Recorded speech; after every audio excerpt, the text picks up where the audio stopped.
అవ్వా, నీకు ఇంటికి తెచ్చిస్తావా అని చెప్తున్నాడు సార్. ఇప్పుడు ఎట్ట నమ్మాలి సార్? ఎన్ని సంవత్సరాలు నువ్వు ఇచ్చి?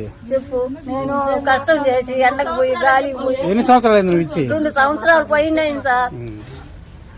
ఎప్పుడు అడిగినా గానీ ఇంటికాడ ఉండటం లేదు సార్. ఎత్తిపోయి వెళ్తా ఉన్నాడు సార్. మన కూడా అడిగితే కూడా ఇంట్లో బయటికి రావటం లేదు సార్. మా కొడుకు చూస్తే తెస్తా ఉంటాడు. ఎందుకు ఇచ్చావు? నాకు తెలవకుండా ఓడికి కూడా తెలవకుండా ఇచ్చాను సార్. నా కొడుకు కూడా తెలవకుండా ఇచ్చాను సార్. వచ్చినప్పుడు నా డబ్బులు నాకు ఇవ్వలేదు సార్. కైలు అమ్ముకున్నా కూడా అయిపోతుంటే కైలు అమ్మిస్తానవ్వ అంటే కైలు అమ్ముకుంది. మళ్ళీ కై కాడ వేయడానికి పెట్టింది. మళ్ళీ రోడ్లు పట్టింది. ఏంది సార్ ఇది? 30 మంది సార్. 30 మందికి ఇవ్వాలి సార్. 30 లక్షలు ఏ వల్ల తెరవాలని తీసుకున్నాం సార్. రూపాయి ఉందని ఇన్ని రోజులు హాస్పిటల్. ఆ రూపాయి గారు యాగ్నుకేచర్ ఉందని ఏ వాళ్ళని బతకాలా? నాకు వయసు అయిపోతుంది. వయసు అయిపోయాక నాకు రూపాయి చాటు చేసుకోవాలనుకున్నాను. ఆ రూపాయి ఇచ్చాను. వాళ్ళు అరగందా నన్ను ఇస్తానా? వాళ్ళు అడిగారు, చుట్టుమట్టు తిరిగారు, నన్ను తువ్వారు. ఇచ్చాను. ఇంక నేను ఇచ్చాను, తీసుకున్నారు.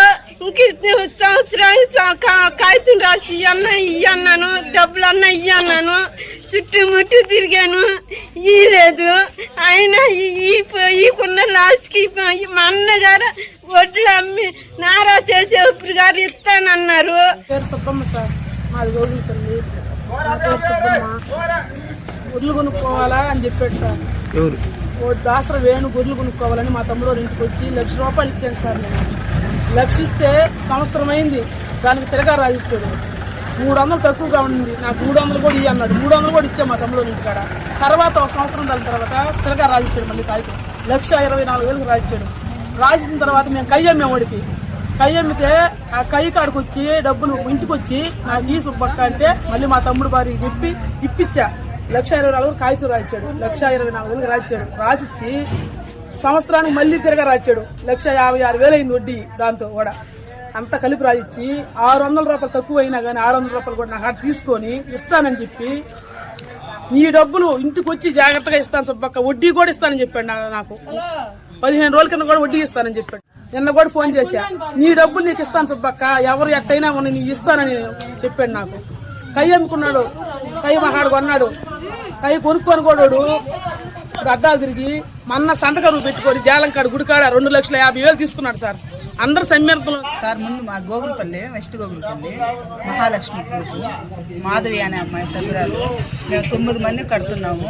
అమ్మాయి ఒకటి 1,20,000 తీసుకున్నాము. శ్రీనిధి 50,000 తీసుకున్నాము. ఒక నెల కూడా కట్టలేదు సార్.